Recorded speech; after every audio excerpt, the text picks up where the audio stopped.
Welcome back. Today we're going to talk about the KZ Z1s. These are the new wireless pair from KZ. They came out recently, and they're showcasing the new KZ driver called the One, XUN. I will plead English ignorance and pronounce it as One. Perhaps it's not pronounced One at all, but for the sake of my title, I will go with One and refer to it as the new driver as One. So the big deal with the One is, I don't have a picture of it, is there's actually a little cap at the bottom of it that they call it the overdrive cap, and it actually lets you push more air through the driver in a small amount of space. So what KZ actually did here is actually fit a 10 millimeter dynamic driver into a wireless Bluetooth shell, which is something you don't see every day. There's not too many people who actually fit a full 10 millimeter driver into a $39 TWS pair these days. And I'm sure there's another one out there. I don't know another one off the top of my head, but usually they're about 6 millimeters. So this KZ1 actually came to me from the INU audio store on Amazon. They helped me out a lot on different various IEMs, and they happen to carry a lot of KZ. So again, if you look on Amazon today, it's $39.99, and there's a $4 coupon. So it comes down to $36, which is, from my impression, it's kind of a bargain for what it is. And just having a 10 millimeter driver alone is actually a pretty good deal. So, like I said, I'm going to call this one of many. And again, perhaps that's not the right pronunciation, but why do I say it's one of many?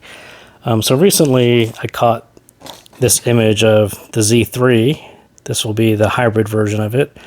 So again, the one unit with 2 BAs, so 3 in each shell, which will be pretty exciting. I know nothing more about it other than this picture that I happened to catch. And second, recently there was a KZ ZST-X version announced, and this is another low-cost ZST featuring the same driver.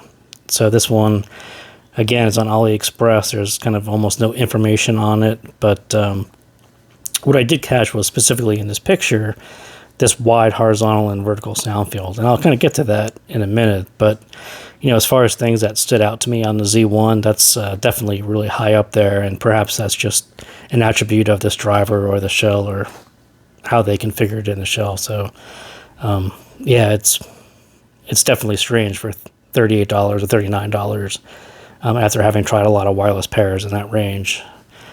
So these don't look a whole lot different than your typical KZ shell. Sort of plastic. It's got a nice LED that tells you when it's pairing. It's got the little wing to stick in your ear, and these are not the tips that came with it. The tip that came with it is really close to the CA16.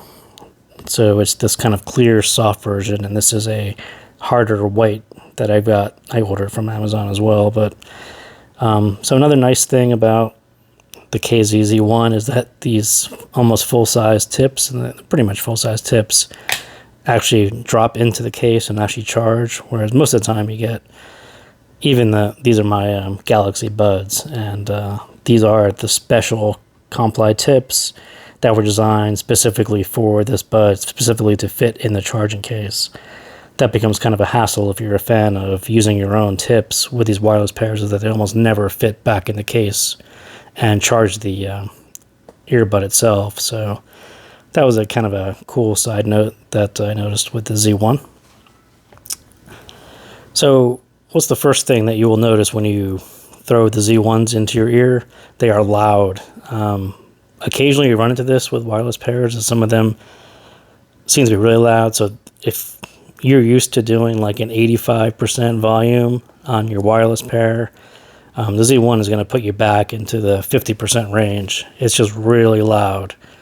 And I don't say that's neither good nor bad, but it will be the first thing you notice if you haven't reset your volume.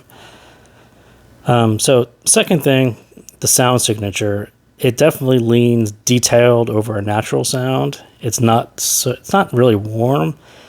It's not cold, but in my personal opinion, it needs to be a little warmer, a little less sharp. But I think that signature will appeal to some people. And sort of before we get back into that, let me go back to this first image and kind of explain why, or one of the benefits of what they're calling the one driver did. And you probably can't see this on video, but so their previous, like the S1 and the S1D had this. This is probably the S1. This is probably, yeah, the S1. So the S1 was sort of treble heavy, so it didn't have a whole lot of bass, and then it had this kind of treble gain over here. The S1D, I think, was actually the opposite of it, so it had some bass, and then the treble dropped off a lot. So there was never really a right S1 or S1D. You always wanted something that was between the two. So now you get the Z1, where they basically filled out the bass, and they filled out the bass really. It's pretty big for a wireless pair, 10 millimeters. It hits you pretty hard. And so, you know, kind of flattened out the mids and then do a full extended treble. And that's, you know, if you had to do a nutshell of what it sounds like, it's pretty close to that. It's a full range TWS, which again, at $39 is something that I haven't found too many of. So, like I said, it's got a very detailed sound. They definitely emphasize the details more than a warm KZ fun sound. So if you were expecting that ZSX sound, it's not really that. It's definitely a sharper, more detailed sound. And I don't know if they did that specifically for the driver or that was kind of an intentional new tuning, but it's not very typical of KZ, where you expect kind of maybe a slower, fatter, more lush sound. This definitely goes more detailed and at the expense of being natural. So again, we talk about the KZ treble. Sometimes it's steely, sometimes it's metallic. It's always something. They have a hard time getting that natural sound. And again, the Z1 does something different, and I think they intentionally force details over that natural sound, and it comes through on the treble side more so than anything else. So like I said, the second thing, or maybe the third thing that you're going to notice is the soundstage. And again, I've listened to lots of TWSs in the $30 range. Almost none of them have a soundstage that goes beyond your ears. And the Z1 is, you know, it's not. I talked about the CA16 soundstage, where it's sort of kind of an oval shaped sound space. You get quite a bit of height and quite a little bit of width. So you end up with this, you know, big oval shape, and they do a really good job of spreading out the instruments within that sound space. So the Z1 actually does, you know, you'll recognize little bits of the CA16 soundstage in the Z1. It just doesn't have the depth of the CA16. But, you know, as far as recognizing, you know, the vocal height and the width well beyond your ears and the bass sitting kind of low, you know, that general gist of what you found in the CA16 pops up on the Z1. So when I was doing the review of the CA16, I thought these two had to be sharing the same driver. And if you look at the CA16 description, it doesn't actually say it's using the driver. So maybe it is, maybe it isn't. Maybe they borrowed some of it. I don't know, but you will recognize, you know, little DNA fragments from the CA16 in the Z1, which is kind of amazing at its price range. And kind of like the CA16, this little height and a lot of width ends up for a lot of space for vocals.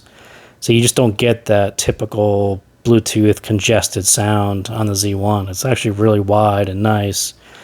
Again, I'll say it again, that, you know, it doesn't actually sound like it costs $39. It sounds way more expensive than what it is. So, yeah, I really like the sounds. You know, it's even better than the Galaxy Buds, which have this neutral sound, and I've been using them for a couple years now, and I really like them, but they have this kind of neutral sound, and when you're in a quiet room, it's not bad at all. It's actually really nice. It's really high quality sound. But when you go outside in a noisy environment, it's a little harder to start hearing your music over all the environmental noise with, you know, the weird Galaxy Bud. These are even foam tips, and getting the isolation is a little difficult on those. So you move over to the Z1, and they have this this 10 millimeter driver, dynamic driver, the bass really hits you really hard. It's sort of this new trend of these faster, tighter drivers, kind of in line with that KBE or Diamond and the KB04, sort of what the Blonde BL05 said they were going to do but didn't quite do. But really kind of a slamming bass.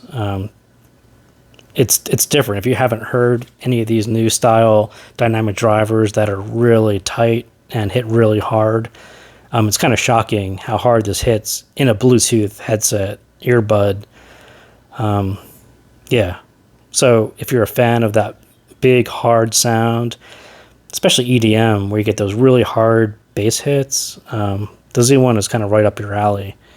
And I'm probably going to use this over the Galaxy Buds for this one reason. It's just outside doing yard work with a lawnmower or something. It's just way easier to hear this full V-shaped sound over a neutral sound. And even the Galaxy Buds do software enhancements. You can change it to dynamic, so it's more of a V-shaped, fun sound. But it's just not going to hit as hard as this full 10 millimeter. So I'm probably going to stick with the Z1, at least until the Z3 comes out. So as I kind of alluded to, it's got a huge V sound, like really big. If you're turned off by V sounds, V-shaped sound signatures, probably not for you. And you're probably not in the market for a KZ, period, because that's sort of a sound signature they always rely on. But, along with this huge bass and really extended full treble, you also end up with mids that are going to be recessed. And for me, it was females. Dua Lipa, Lady Gaga, some of these really popular vocals that you hear on the radio, they're going to sound a bit recessed. And whether you EQ them, whether you just don't listen to them, that was probably, it's not a deal breaker for me, but it was probably the biggest problem that I noticed, even more so than the sort of a lack of natural sound on the treble. The vocals, because of the soundstage and how big the vocals are within that soundstage, it's more noticeable than, a tinny guitar or a cymbal that's a little thin. Hearing a whole song with a vocal that sounds a bit recessed is way more noticeable than a couple instrument sounds. So I will throw that out there. It's not, without going through, it actually responds really well to EQ, but I don't know. Hibby Music on Android, if you have that app, it actually has the MSEB equalizer, which is like Magic something 8-ball, and it actually has a vocal forward and back, and you can actually play with that and play with some of the other settings to fix up. If you really want to listen to like a whole album of Dua Lipa, then yeah, you might want to do that. So it's a huge V sound, and when you have like huge bass sounds, huge, upper frequency sounds at the same time, pop music, dance music, a lot of those types of songs play really well on the Z1 because they sort of match that V-shaped signature. But then you listen to something like Sam Smith's Too Good at Goodbyes, and when I said that female vocals sound recessed, and you listen to him, and it's like full and rich, and it doesn't sound V-shaped at all. It's just all there. And it's just weird how there's this sort of, some things will sound really good and some things will sound a bit recessed. And, those two popped out. But as you go through your playlist, you'll definitely find more of that situation where his voice sounds amazing.